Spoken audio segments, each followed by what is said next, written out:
Hello friends, how are you doing? कैसे हैं आप सब? So I welcome you back to the masters world. और आज की वीडियो रेस्पिरेशन के बारे में होने वाली है। So let's start learning something new and this chapter particularly belongs to class 10th biology, life processes. Very very important topic. ठीक है, तो चलिए हम शुरू करते हैं।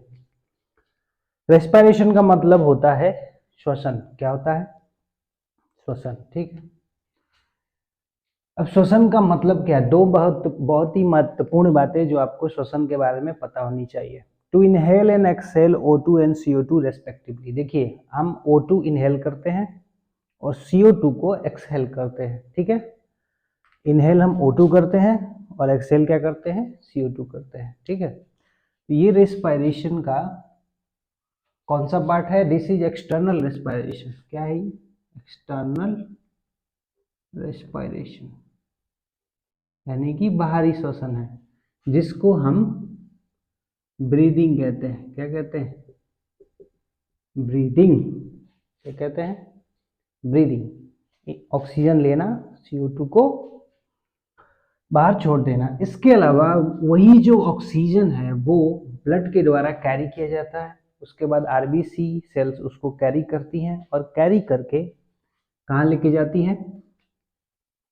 कैरी करके उसे ले जाती हैं सारे बॉडी सेल्स के पास थ्रू द हार्ट से होते हुए। ठीक है, और उस O2 का उपयोग फूड को ऑक्सीडाइज किया जाता है। फूड को ऑक्सीडाइज करना क्यों जरूरी है? क्योंकि उसी से जो एनर्जी आपको चाहिए, जो ATP आपको चाहिए, वो वहीं से जनरेट होती है। तो this complete process is known as respiration.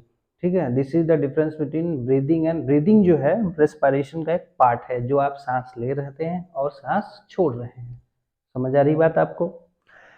जबकि रेस्पिरेशन इससे भी बड़ा ब्रॉड टर्म है। वो आपसे ये कहता है कि आपको इनहेल और एक्सहेल तो करना ही है, वो तो रेस्पिरेशन का ही पार्ट है, लेकिन इसके अलावा आपको क्या करना है? उस ऑक्सीजन का इस्तेमाल फूड को ऑक्सीडाइज करने के लिए, एनर्जी जनरेट करने के लिए भी करना है। तब जाके क्या होता है? आपका रेस्पिरेशन पूरा होता है। ठीक है, तो रेस्पिरेशन के दो, तो ये जो दूसरा पार्ट है इसको कहते हैं सेलुलर रेस्पिरेशन। क्या कहते हैं? या फिर इंटरनल रेस्पिरेशन। यानी respiration has to prominent parts. First part is breathing, पहला पार्ट ब्रीदिंग है, दूसरा पार्ट है सेलुलर रेस्पिरेशन। समझ आई बात? केवल ऑक्सीजन लेना और कार्बन डाइऑक्साइड छोड़ देना, ये है ब्रीदिंग। फिर वो ऑक्सीजन वहां से होता हुआ, हार्ट से होता हुआ, जब हमारे पूरे कहां तक जाता है? पूरे बॉडी सेल्स तक जाता है, तब होता है। और बॉडी सेल्स में जाने के बाद फूड पहुंचता है और O2 पहुंचता है, दोनों आपस में मिलते हैं, ग्लूकोज को तोड़ा जाता है और आपके लिए ATP बनाई जाती है। वो होता है सेलुलर रेस्पिरेशन। और ये पूरी प्रक्रिया मिलाकर क्या बनेगी? रेस्पिरेशन कहलाएगी। तो रेस्पिरेशन बस सांस लेने तक सीमित नहीं है, ऊर्जा के निर्माण में भी इसका हिस्सा है। तो आज हम कवर करेंगे ब्रीदिंग के बारे में, ब्रीदिंग के कौन से ऑर्गन्स हैं और हार्ट से लंग्स का क्या कनेक्शन है, ये भी हम समझेंगे। हार्ट हम नहीं पढ़ रहे हैं, पर हार्ट से लंग्स का कनेक्शन हम समझेंगे। ठीक है, चलिए देखते हैं। पहले हम पार्ट समझ लेते हैं। आपको ये पता है ये पार्ट क्या कहलाता है? This part is called nostril. ठीक है, नोस्ट्रिल। ये आपकी हो गई नेजल कैविटी। क्या हो गई? नेजल कैविटी एक ऐसा जंक्शन है जहां बकल कैविटी यानी आपके माउथ की कैविटी और नेजल कैविटी आपस में आकर मिलते हैं। उस जंक्शन को हम क्या कहते हैं? वो है फेरिंग्स। क्या है? और इसके नीचे बैक साइड से हमारे हमारे आगे विंड पाइप है, उसके पीछे हमारा एक और नली होती है जो नीचे की तरफ जाती है, इसको हम फूड पाइप कहते हैं, जिसे ईसोफेगस कहा जाता है। ठीक है, दो नलियां हैं, खाने की नली और सांस की नली, लेकिन दोनों नलियां एक जगह मिलती हैं, जिसको हम क्या कहते हैं? फेरिंग्स कहते हैं। बात समझ में आई? और थोड़ा नीचे जाएंगे आप तो आपको एक और पार्ट मिलेगा। ठीक है, कहाँ पे? आपके विंड पाइप में, जिसको लैरिंग्स कहते हैं। लैरिंग्स जो है यहीं पे आपका वोकल कॉर्ड या कह सकते हैं वोकल बॉक्स, जहाँ से आपकी आवाज़ निकलती है। ठीक है, आप स्वेलिंग करते हैं जिस जगह पे, उसी जगह को क्या कहते हैं, वोकल कॉर्ड या वोकल बॉक्स कहते हैं। जब आप नीचे आते हैं तो सी शेप के कार्टिलेज होते हैं, ठीक है। कार्टिलेज एक कनेक्टिव टिश्यू है। सी शेप के क्या होते हैं, कार्टिलेज होते हैं जो ट्रेकिया को फ्लेक्सिबल बनाते हैं, और जब आप ट्रेकिया में एयर नहीं होता है तो इसको कोलैप्स होने से बचाते हैं, ठीक है। इनको क्या कहते हैं, रिंग्स ऑफ कार्टिलेज, क्या कहते हैं, रिंग्स ऑफ कार्टिलेज, ठीक है। कार्टिलेज का वर्क क्या है, to protect the trachea. Trachea क्या है आपकी, विंड पाइप। समझ आई बात, इतनी बात क्लियर है। तो रिंग्स ऑफ कार्टिलेज का काम है, ये सी शेप के होते हैं। अगर ये किसी वजह से सर्कुलर हो जाता है पूरा तो वो एक डिजीज बन जाती है, ठीक है। इनका काम है प्रोटेक्शन करना और ट्रैकिया को फ्लेक्सिबिलिटी प्रोवाइड करना, ठीक है। उसके बाद नीचे आने के बाद ट्रैकिया जो हमारा विंड पाइप है, ये पूरा क्या है, हमारा ट्रैकिया है, जिसको हम क्या कहते हैं, सांस की नली, यानी कि विंड पाइप कहते हैं, ठीक है। ये दो भागों में बट अब ये जो है यहाँ पर आने के बाद इसको ब्रोंकाई कहते हैं। दोनों को हम ब्रोंकाई कहते हैं। सिंगुलर अगर आपको बोलना है तो ब्रोंकस हो जाएगा, कुछ लोग ब्रोंचस भी कहते हैं, ठीक है। Bronchus, bronchi. यहाँ पर जो विंड पाइप है दो भागों में बटा हुआ है, एक ये पार्ट, एक ये और एक ये, दोनों मिलाकर बने ब्रोंकाई। ये आपके ब्रोंकाई हो गए, ठीक है। इसके बाद ये आगे जाके फर्दर और भी ज्यादा ब्रांचेस में, ब्रोंकाई जो तो अंदर जब जाता है तो और भी ज्यादा ब्रांचेस में क्या हो जाता है, और भी ज्यादा ब्रांचेस में टूट जाता है। तब इन ब्रांचेस को ब्रोंकियल्स कहते हैं, क्या कहते हैं, तब इन ब्रांचेस को ब्रोंकियल्स कहते हैं। आपको समझ आ रही बात, ध्यान से सुनिए। अब इन ब्रोंकियल्स के एंड में, ठीक है, ब्रोंकियल्स का जो एंड होता है, ब्रांचेस होती हैं बहुत ज्यादा घनी होती हैं, इनके एंड में एक एयर सैक होता है, जो इनकी संख्या लंग्स के अंदर मिलियंस होती है। कितनी होती है, मिलियंस। और यही है site of breathing, site of gaseous exchange. जहां पर गैसों का आदान प्रदान होता है वो जगह कौन सी है, एयर सैक। यही साइट ऑफ रेस्पिरेशन है यहाँ पर हमारे लंग्स के अंदर, ठीक है। इनको हम, इन साइट्स को कहते हैं एल्वियोलाई कहते हैं, एल्वियोलाई, सम पीपल से एल्वियोली आल्सो। सिंगुलर इसका क्या है, जैसे ब्रोंकी प्लूरल है, ब्रोंकस सिंगुलर, उसी तरह इसका सिंगुलर होता है एल्वियोलस। क्या होता है, एल्वियोलस। समझ आई बात, इसका सिंगुलर क्या होता है, एल्वियोलस, ठीक है। समझ आई बात इतनी। तो ये हमारे पूरे पार्ट्स हो गए, ठीक है। अब हार्ट से और क्या कनेक्शन है लंग्स का, आखिर ब्रीदिंग का कनेक्शन है क्या, देखो। हार्ट में ये जो आप देख रहे हो पार्ट, ये राइट आर्ट्रियम का है, हार्ट को राइट आर्ट्रियम होता है, ये लेफ्ट आर्ट्रियम होता है, 4 चेम्बर होते हैं हार्ट के अंदर।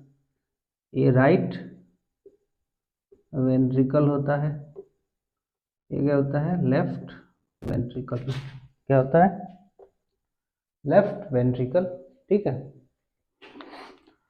तो इस ट्यूब से होते हुए, इस ट्यूब का नाम है पल्मोनरी आर्टरी। क्या नाम है इसका, पल्मोनरी आर्टरी। समझ आई बात।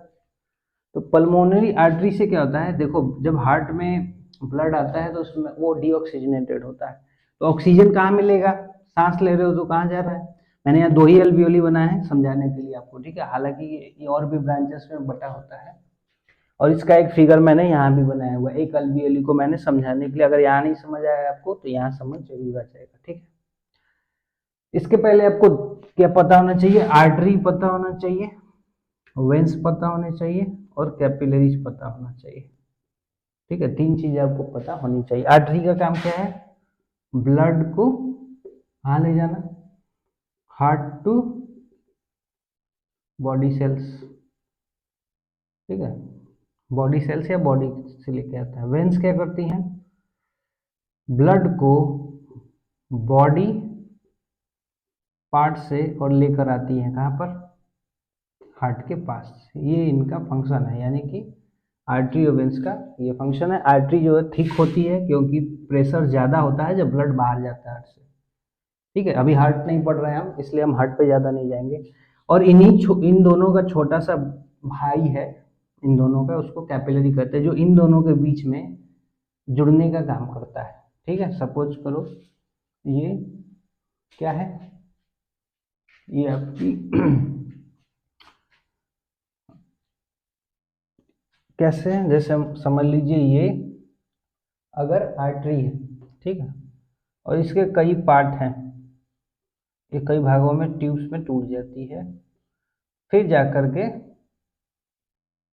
मिलती है। ये अगर आर्टरी है तो ये एक वेन्स है, ये वेन्स है तो ये क्या है, आर्टरी। और बीच में जो नेटवर्क बन रहा है उनके बीच में वो कैपिलरी है। देखो कैपिलरी का फंक्शन क्या होता है, क्योंकि ये एल्वियोली मिलियंस में है, ठीक है। पल्मोनरी आर्टरी जब ब्लड लेके जाती है, हार्ट भेजता है लंग्स के पास कि ले जाओ और इसमें ऑक्सीजन भरा के ले आओ, ठीक है, क्योंकि इसमें CO2 भरा हुआ है। तो यहाँ तक जब वो आई तो यहाँ से दो भागों में बट गई, एक देख रहे हैं आप, यहाँ से ऊपर यहाँ जा रही है और एक यहाँ जा रही है। तो जब आर्टरी बट जाती है तब बटने के बाद इसको हम कैपिलरी कहते हैं।